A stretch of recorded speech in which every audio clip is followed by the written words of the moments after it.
हरिः ओम्।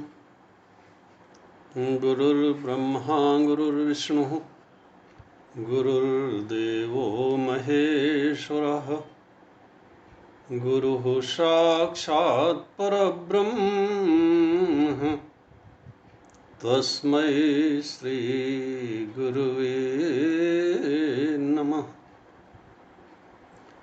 अखण्डमण्डलाकारं व्याप्तं येन चराचरं तत्पदं दर्शितं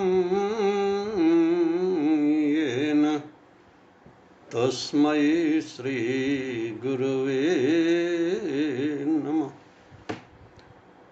माता रामो मत्पिता रामचन्द्रः स्वामी रामो मत्सखा रामचन्द्रः सर्वस्वं मे रामचन्द्रो दयालुः नान्यं जाने नैव जाने न जाने। दक्षिणे लक्ष्मणो यस्य वामे च जनकात्मजा पुरतो मारुतिर्यस्य तं वन्दे रघुनन्दनम्। वसुदेवसुतं देवं कंसचाणूरमर्दनं देवकी परमानन्दं कृष्णं वन्दे जगद्गुरुं। प्रेम से बोलिए भक्तवत्सल भगवान की जय। वृंदावन बिहारी लाल की जय।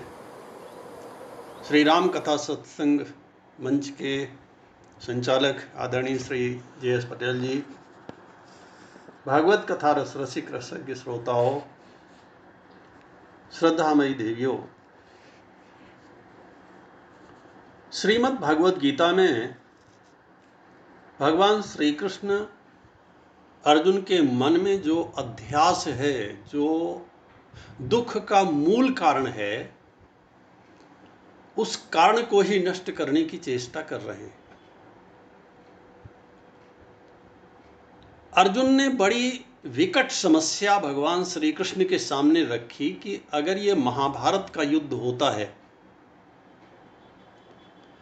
तो समाज में उच्छृंखलता फैल जाएगी, दुख फैल जाएगा, समाज विशृंखलित हो जाएगा, क्योंकि इसमें वीर मारे जाएंगे, इसमें धनुर्धर मारे जाएंगे, इसमें बड़े बड़े महापुरुष मारे जाएंगे।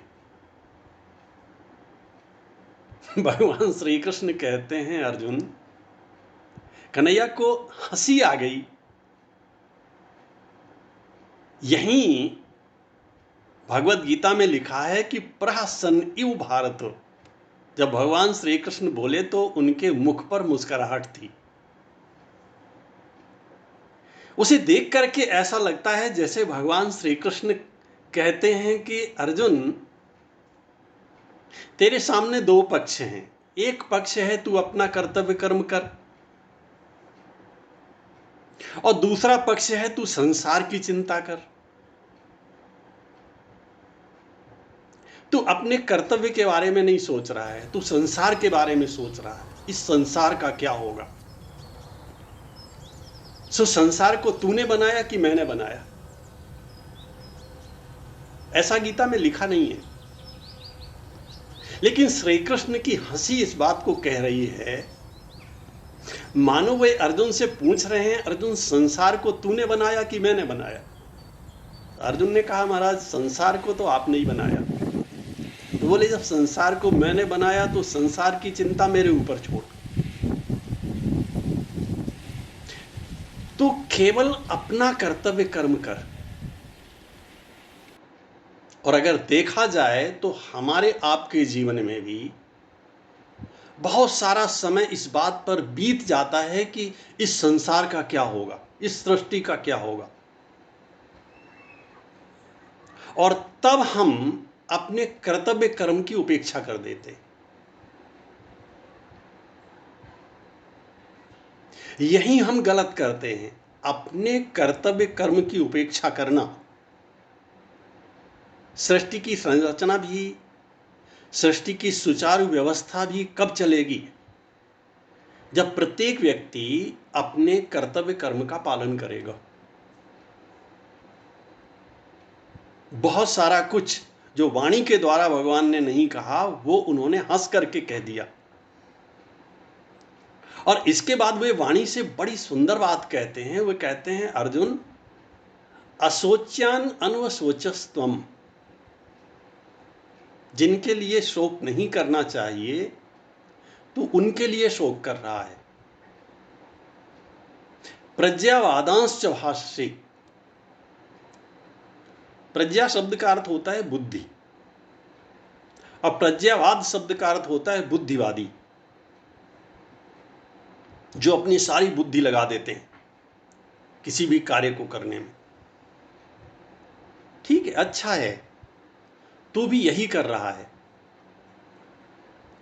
तू बुद्धि से बोल रहा है, बुद्धिमानों के जैसी तो बातें कर रहा है, और उनके लिए शोक कर रहा है जिनके लिए शोक नहीं करना चाहिए। जबकि गतासु न गतासुश्च नानुशोचन्ति पंडिताः। फिर वैसा ही शब्द दिया, लेकिन दोनों में बहुत अंतर है। भगवान श्री कृष्ण कहते हैं जो पंडित जन हैं वो ना तो उनके लिए शोक करते हैं जिनके प्राण चले गए हैं, और ना उनके लिए शोक करते हैं जो अभी जीवित हैं, जिनके प्राण नहीं गए हैं। पंडित जन शोक नहीं करते, बुद्धिवादी शोक करते हैं। तो बुद्धिवादियों जैसी बातें करता है। लगता तो है कि जैसे ये दोनों शब्द पर्यायवाची हैं, लेकिन ऐसा नहीं है। प्रज्ञावाद शब्द का अर्थ होता है जो केवल बुद्धि से निर्णय लेवे, और पंडित शब्द का अर्थ होता है जिसने अपनी बुद्धि को सत्तत्व के साथ जोड़ दिया है, सत्य के साथ जोड़ दिया है। देखो, हमारे सामने तो सब कुछ आता है, अच्छा भी आता है, बुरा भी आता है, श्रेय भी आता है, प्रिय भी आता है। हमारी बुद्धि में वह विवेक नहीं होता कि वो दोनों को अलग अलग कर सके, श्रेय को अलग कर सके और प्रिय को अलग कर सके, और फिर सही निर्णय ले सके। हम तत्काल प्रिय के ऊपर गिर जाते हैं। आज निर्णय लेते हैं ये वस्तुएं नहीं खाएंगे क्योंकि ये रजोगुणी है। और जैसे ही वो वस्तुएं हमारे सामने आती हैं, हम अपने निर्णय को भूल जाते हैं। चलो आज ले लेते हैं, कल से फिर ठीक कर लेंगे। ये बुद्धिवादी लोग होते हैं ऐसे, जो बुद्धि से बातें तो बहुत बड़ी बड़ी करते हैं, करते कुछ नहीं है। पंडित वे होते हैं जो निर्णय लेते हैं और निर्णय लेने के बाद फिर बदलते नहीं हैं।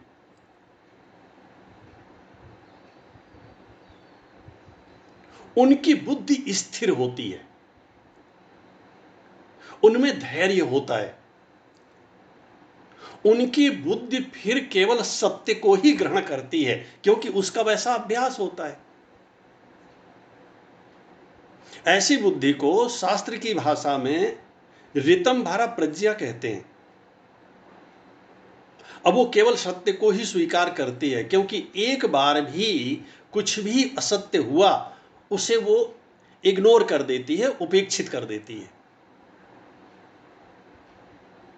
इसीलिए श्रीमद् भागवत में बुद्धिमान व्यक्ति का लक्षण ये बताया गया है कि जो बात ठीक से समझ में आ जाए उस बात को वहीं स्वीकार कर ले और एक कठोर निर्णय ले कि बस अब मेरा जीवन ऐसा ही होगा। और समझ में आ जाने के बाद भी आचरण पूर्ववत बना रहे, आचरण में कोई परिवर्तन ना आवे, ऐसा व्यक्ति भगवत गीता की भाषा में बुद्धिवादी कहा जाता है। उसकी बुद्धि तो बहुत चलती है, करता धरता कुछ नहीं है। भगवान श्री कृष्ण ने ये पहला श्लोक अपने मुखारविंद से बोला है, सो बड़े महत्व का है। वे कहते हैं अशोच्यान अन्वशोचस्तम। अर्जुन, जिसके लिए तुम्हें शोक नहीं करना चाहिए तुम उनके लिए शोक कर रहे हो। किसके लिए शोक कर रहे हो? कहीं ऐसा तो नहीं कि तुम पितामह भीष्म के लिए शोक कर रहे हो?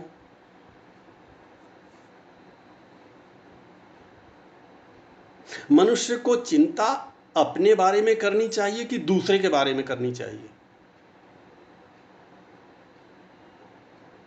यही विचारणीय बिंदु हैं।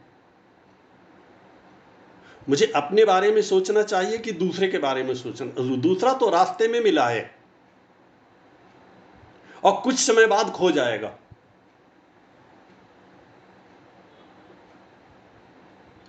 जो अपना कल्याण नहीं कर सका वो दूसरे का कल्याण क्या करेगा? कुएं में गिरा हुआ व्यक्ति कुएं में गिरे हुए व्यक्ति को बाहर निकाल सकता है? वो तो स्वयं कुएं में पड़ा हुआ है। इसलिए भगवान श्री कृष्ण कहते हैं कि मैं निकाल सकता हूं। तेसाम अहम समुद्धरता। जो लोग संसार सागर में, कुएं को तो छोड़िए, अगर समुद्र में भी पड़ा हुआ है, संसार के सागर में भी गहराई में पहुंच गया है, तो भी तेसाम अहम समुद्धरता मृत्यु संसार सागरात। मैं मृत्यु रूपी जो संसार सागर है उस महान भय से भी व्यक्ति को मुक्त कर सकता हूं। लेकिन कब? जब वो मेरी बात माने। हम लोग भगवान का पूजन तो बहुत करते हैं, कई बार प्रणाम भी करते हैं, उनकी बात नहीं मानते। मैंने प्रयागराज में एक हनुमान जी की बड़ी सुंदर मूर्ति है सिविल लाइंस में, वहां देखा मूर्ति के नीचे बड़े बड़े अक्षरों में लिखा हुआ है, इष्टदेव के चरित्र का अनुकरण करना ही सच्ची भक्ति है। इष्टदेव के चरित्र का अनुकरण करना ही सच्ची भक्ति है। और भगवान श्री कृष्ण ने जो कुछ गीता में बोला है अपने जीवन में वैसा किया है। वे जो वाणी से बोलते हैं वही अपने आचरण से करते हुए दिखाई देते हैं। सो अर्जुन से भगवान श्री कृष्ण पूछते हैं, अर्जुन तू किसके लिए चिंता करता है? पितामह भीष्म के लिए। तो पहली बात तो यही गलत है कि तू दूसरे की चिंता कर रहा है, अपने बारे में गलत निर्णय ले रहा है, क्योंकि तेरी बुद्धि तो लगी हुई है दूसरों में।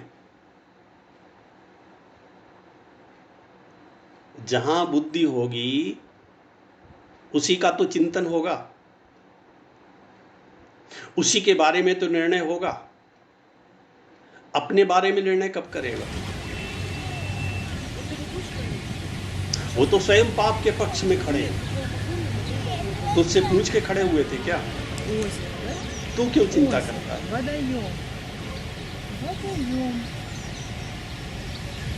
अच्छा, क्या पितामह को मालूम नहीं है?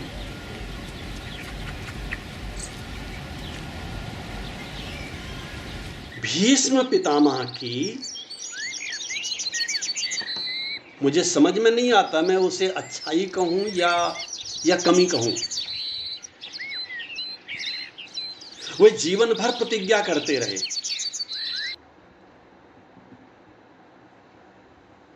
आप जानते हैं कि पितामह के भीष्म पितामह शांतनु और गंगा के पुत्र हैं। उनके पिता महाराज शांतनु एक मछुआरी की बेटी है सत्यवती। सत्यवती से प्रेम कर बैठे और उन्होंने सत्यवती के पिता से निवेदन किया कि वे अपनी बेटी का विवाह शांतनु से कर दें। मछुआरे ने मना कर दिया। पूछा क्यों? मछुआरे ने कहा, महाराज विवाह करने से मुझे कोई आपत्ति नहीं है, लेकिन मेरी बेटी से जो संतान होगी वो राज्य की उत्तराधिकारी तो नहीं बन पाएगी, तो मैं अपनी बेटी का विवाह आपसे क्यों करूं? शांतनु दुखी रहने लगे। भीष्म को पता चला, वे मछुआरे के पास गए, उनसे कहा आप अपनी बेटी का विवाह मेरे पिता के साथ कर दीजिए, मैं प्रतिज्ञा लेता हूं कि मैं कभी राज सिंहासन पर नहीं बैठूंगा। मछुआरे ने कहा, महाराज आप नहीं बैठोगे, अब कल के दिन आपका विवाह होगा, आपकी पत्नी आएगी, आपके बच्चे होंगे, वे अपना अधिकार मांगेंगे। भीष्म ने दोबारा प्रतिज्ञा किया, मैं विवाह ही नहीं करूंगा। दो महान प्रतिज्ञाएं हैं और पिता के लिए महान त्याग है पितामह भीष्म का।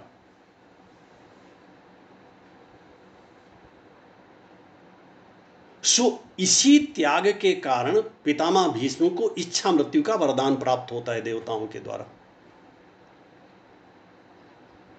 पितामह बहुत महान हैं, क्योंकि गंगा मैया उन्हें लेकर के देवगुरु बृहस्पति के पास गई। जरा ध्यान से सुनिए पितामह कौन है। और पितामह से कहा कि ये मेरा बालक है, सो आप इसे शिक्षा दीजिए। देवगुरु बृहस्पति ने उन्हें दंड नीति की शिक्षा दिया। इसके बाद गंगा मैया पितामह को लेकर के दैत्यों के गुरु शुक्राचार्य के पास गई। शुक्राचार्य ने उन्हें राजनीति पढ़ाई। इसके बाद मैया ब्रह्मर्षि वशिष्ठ के पास गई और वशिष्ठ जी ने उन्हें शिक्षा, कल्प, निरुक्त, छंद, ज्योतिष और व्याकरण की शिक्षा दिया, वेदांग पढ़ाए। और इसके बाद वे ब्रह्मा के पुत्र सबसे बड़े बेटे सनत कुमार के पास गई। सनत कुमार ने उन्हें अध्यात्म की शिक्षा दिया। और सबसे अंत में परशुराम जी महाराज ने उन्हें युद्ध विद्या सिखाई। अब जरा सोचिए, भीष्म पितामह कौन है? इसीलिए तो भगवान को हंसी आती है, अर्जुन तुम चिंता किसके बारे में कर रहे हो? क्या वो तुम्हारी बात मानने वाले हैं? और क्यों मानेंगे? तुम्हारा निर्णय ठीक नहीं है। कई बार ऐसा होता है, जब हमारा निर्णय ठीक नहीं होता है, और जब हमारा निर्णय ठीक नहीं होता है तो परिणाम भी ठीक नहीं होता है। जब निर्णय ही सही नहीं है, क्योंकि बुद्धि तो ड्राइवर है। बुद्धिम तो सारथिम विद्धि। ये शरीर अगर हमारा रथ है तो बुद्धि इसका सारथी है। सो भगवान श्री कृष्ण कहते हैं, अर्जुन तुम किसके बारे में सोच रहे हो? जिसने अपने को हस्तिनापुर के राज सिंहासन के साथ जोड़ लिया है, बांध लिया है, जो विवाह तो नहीं करेगा, लेकिन हस्तिनापुर के राज्य की रक्षा करेगा। उस राज्य का उत्तराधिकारी कोई भी हो। एक बात आपको बताऊं, जब भी हम अपनी बुद्धि को किसी के साथ बांध लेते हैं, किसी के साथ जोड़ लेते हैं, हम सीमित हो जाते हैं। हम स्वयं मुक्त नहीं रहते। यह प्रतिज्ञा क्या है? प्रतिज्ञा अच्छी बात है, बहुत अच्छी बात है, क्योंकि अगर हम प्रतिज्ञा माने संकल्प, अगर हम सत्य संकल्प नहीं लेते, आज संकल्प लिया और कल तोड़ देते हैं, तो हमारा चरित्र निर्माण नहीं होता।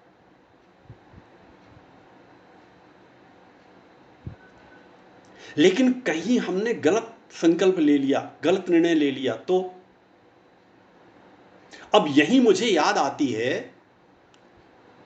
एक राजा हुए हैं अपने देश में, दुष्यंत और मेनका के पुत्र श्री भरत।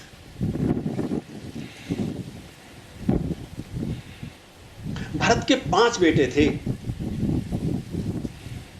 इस बात को ध्यान से सुनिएगा। जिनके नाम पर इस देश का नाम भारत पड़ा, उन भरत के 5 बेटे थे। और भरत ने निर्णय लिया कि मेरा उत्तराधिकारी कोई नहीं बनेगा इनमें से, मैं किसी को राजा नहीं बनाऊंगा। ये एकमात्र घटना है भारतवर्ष की जहां राजा के 5 बेटे हों और योग्यता न होने के कारण राजा ये निर्णय ले कि मैं भरतखंड का राजा इन 5 में से किसी को नहीं बनाऊंगा।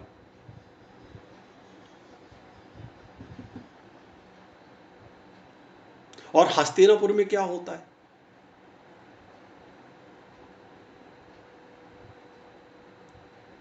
भीष्म पितामह उस स्थिति में थे कि अगर अकेले पितामह खड़े हो जाते और ये कहते कि धृतराष्ट्र, मैं तुम्हारी इस बात को नहीं स्वीकार करता कि दुर्योधन मनमाना आचरण करता रहे, और मैं चुप रहूं, सो दुर्योधन को मैं हस्तिनापुर का राजा नहीं स्वीकार करता। कहने के लिए चाहे धृतराष्ट्र हो सिंहासन पर बैठा हो और चाहे कोई बैठा हो, वास्तविक राजा तो दुर्योधन ही है। और इस युद्ध में भी देखिए, सारी भूमिका का निर्वाह कौन कर रहा है? एक एक व्यक्ति को एक एक स्थान पर नियुक्त करने की बात कौन कर रहा है? सारे निर्णय, मैं 5 गांव दूंगा या नहीं दूंगा, निर्णय कौन कर रहा है? दुर्योधन कर रहा है। और इसी दुर्योधन के बारे में जो सबसे छोटे भाई हैं, धृतराष्ट्र और पांडु के विदुर जी, विदुर जी ने भारी सभा में कहा था, धृतराष्ट्र, ये जो दुर्योधन है, ये तेरे वंश में काला नाग है, यही शब्द लिखे हैं महाभारत में, और ये तेरा समूल नाश कर देगा। उसी समय दुर्योधन ने विदुर जी का अपमान कर दिया। आपसे कौन सलाह लेने जा रहा है, आप चले जाइए यहां से। विदुर जी ने कहा, मैं तो चला जाऊंगा, लेकिन जब तू जाएगा तो अपने 100 भाइयों को साथ में लेकर के जाएगा। मैं तो जा रहा हूं, सो वापस आ जाऊंगा, तू जाएगा तो लौट के आ नहीं पाएगा। जो स्थिति श्री रामचरितमानस में विभीषण के लंका त्याग के समय हुई है, गोस्वामी जी महाराज लिखते हैं, रावण जबहि विभीषण त्यागा, भयउ विभौविन तबहि अभागा। जिस क्षण विभीषण ने लंका का त्याग किया था, उसी समय लंका वासियों की आयु समाप्त हो चुकी थी। और ठीक इसी तरह से जिस समय विदुर जी ने हस्तिनापुर का त्याग किया था, विदुर जी तो तीर्थ यात्रा के लिए निकल गए। उन्होंने कहा, मैं इस झंझट में क्यों पड़ूं।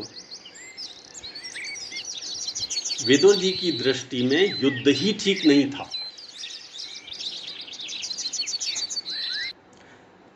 दो दृष्टियां हैं, एक को हम समाजवादी कह सकते हैं, यहां समाजवादी से अर्थ है व्यवहारवादी, और दूसरी दृष्टि को अध्यात्मवादी कह सकते हैं। पहली दृष्टि समाज की चिंता करती है, दूसरी दृष्टि समाज के बड़े लाभ की चिंता करती है। श्री भरत जी महाराज में ये जो दूसरी दृष्टि है, जो आध्यात्मिक दृष्टि है, वो प्रधान है। जो अयोध्या के राजा के छोटे भाई हैं श्री भरत, और 14 वर्ष तक जो अयोध्या के समीप ही रह करके, नंदीग्राम में रह करके तपस्वी का जीवन बिताते हैं, उनके जीवन में दोनों दृष्टियां हैं। आध्यात्मिक दृष्टि की प्रधानता है, इसीलिए अयोध्या की जो पूरी की पूरी प्रजा है, वो आध्यात्मिकता से ओतप्रोत है। वहां कोई समस्या ही नहीं है, अयोध्या में कोई समस्या नहीं है।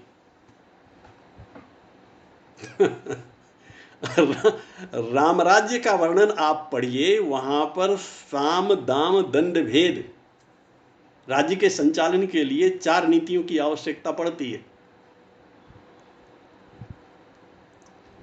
कभी श्री भरत जी ने प्रयोग ही नहीं किया, क्योंकि जरूरत ही नहीं पड़ी। श्री रामचरितमानस के मूर्धन्य विद्वान परमादरणीय पंडित रामकिंकर उपाध्याय जी महाराज कहते हैं कि किसी भी राज्य का सुचारू संचालन इस बात पर निर्भर नहीं करता कि वहां पर कितने थाने हैं, कितने न्यायालय हैं। वह तो इस पर निर्भर करता है कि थानों की और न्यायालयों की आवश्यकता ही ना पड़े। मनुष्य के जीवन में इतना परिवर्तन आ जाए, इतना परिवर्तन आ जाए। मैं आपको एक छोटा सा संस्मरण सुनाता हूं। मैं छोटा था, शायद आप में से भी अधिकांश लोग ऐसे रहे होंगे जो हाई स्कूल में रहे होंगे, और उस समय अगर कोई विद्यार्थी नकल करता था तो वो अपने बगल वाले विद्यार्थी से भी बचाता था। अगर मैं नकल करूंगा और बगल वाले ने देख लिया तो वो सबको बता देगा, और सबको बता देगा तो सब मुझे नकलची कहेंगे। बगल वाले व्यक्ति से भी नकल करने में अपने को बचाता था। और आज की एक सत्य घटना बता रहा हूं एक बेटा अपने पिता से कहता है, पिताजी रात भर तो सोते रहे आपने कोई तैयारी तो किया नहीं,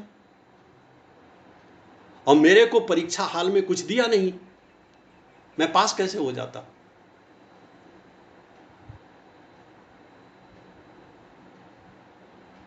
हम कहां थे और कहां आ गए हैं। एक जीवन में व्यवहार दृष्टि में इतना परिवर्तन आश्चर्यजनक है, और अपने आप में यह बताने वाला है कि कलयुग कितनी तीव्र गति से आगे बढ़ रहा है। सो भगवान श्री कृष्ण अर्जुन से कहते हैं, अर्जुन तू दूसरों के लिए तो शोक करता है, जिनके लिए शोक नहीं करना चाहिए उनके लिए तो शोक करता है। प्रज्ञावादांश भाष्य, बातें बहुत ऊपर बड़ी बड़ी करता है, और तू किसके लिए शोक कर रहा है? द्रोणाचार्य के लिए शोक कर रहा है। अर्जुन ने कहा, महाराज मेरे गुरु हैं। भगवान श्री कृष्ण ने कहा, थे।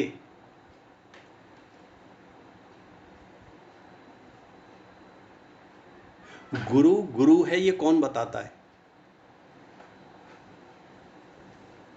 ये धर्म बताता है। गुरु क्यों गुरु है? क्योंकि वो हमें धर्म के मार्ग पर ले जाता है, भगवान से मिलाता है। अगर गुरु स्वयं धर्म को छोड़ करके अधर्म के पक्ष में बैठ जाए,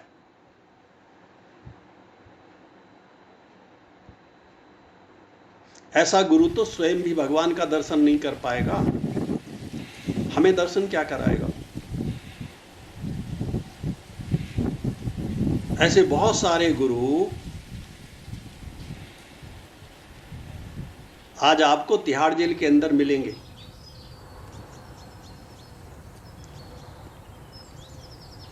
जो पहले तो गुरु थे, बाद में भगवान बन गए,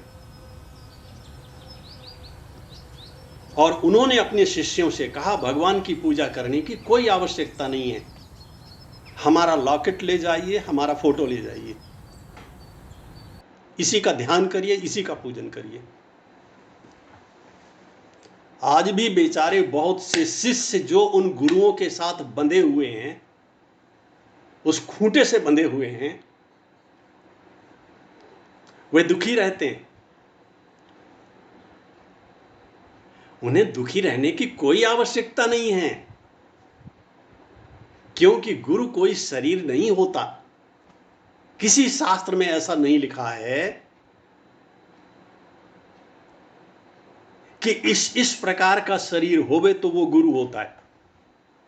गुरु तो एक तत्व है जो हमें अंधकार से प्रकाश की ओर ले जाता है,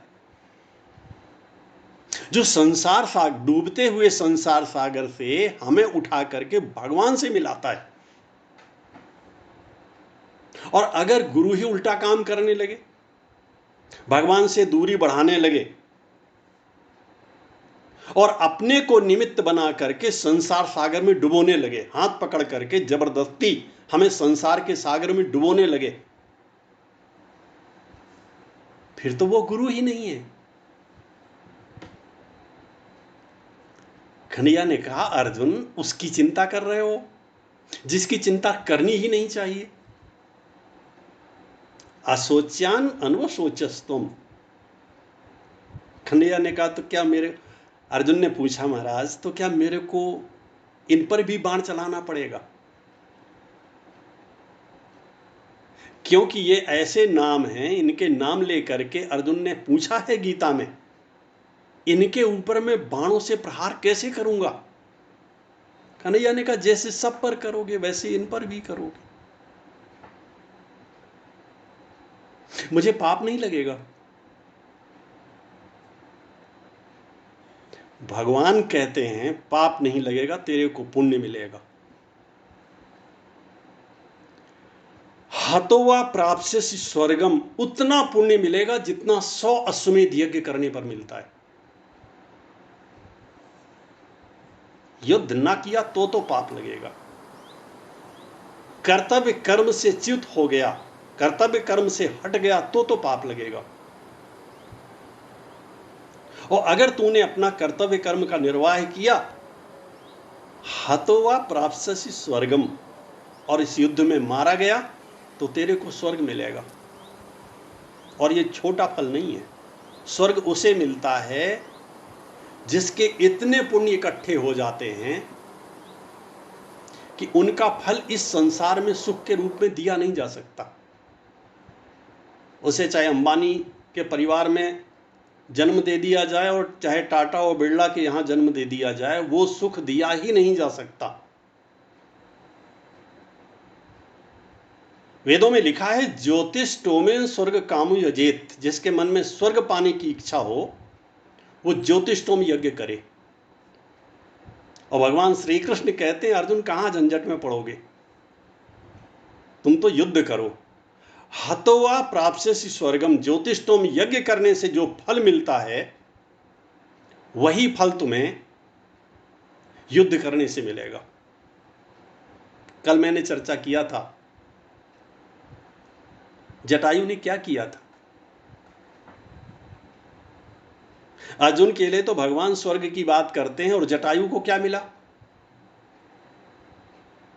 भगवान स्वयं कहते हैं, तन तज तात जाहु मम धामा। जटायु को तो भगवान का धाम मिलता है, जो देवताओं के लिए भी दुर्लभ है।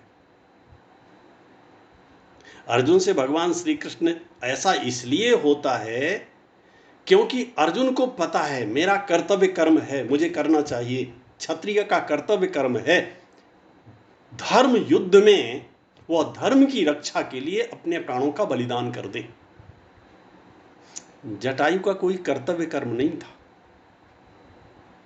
और जटायु जानता था। अर्जुन तो संशय में है, हो सकता है हम जीतेंगे, नहीं जानते। अर्जुन स्वयं कहता है, नहीं जानते कि हम जीतेंगे या वे जीतेंगे। जटायु जानता था मैं जीतूंगा नहीं। जटायु का त्याग बड़ा है। एक तो उसका कर्तव्य कर्म नहीं है, दूसरा उसने अपने प्राणों को दे करके, प्राणों की बलि दे करके और जानबूझ करके इस युद्ध को स्वीकार किया है। तीसरा, जब कोई रक्षक नहीं था तो जटायु ने अपने प्राणों को दांव पर लगाया है।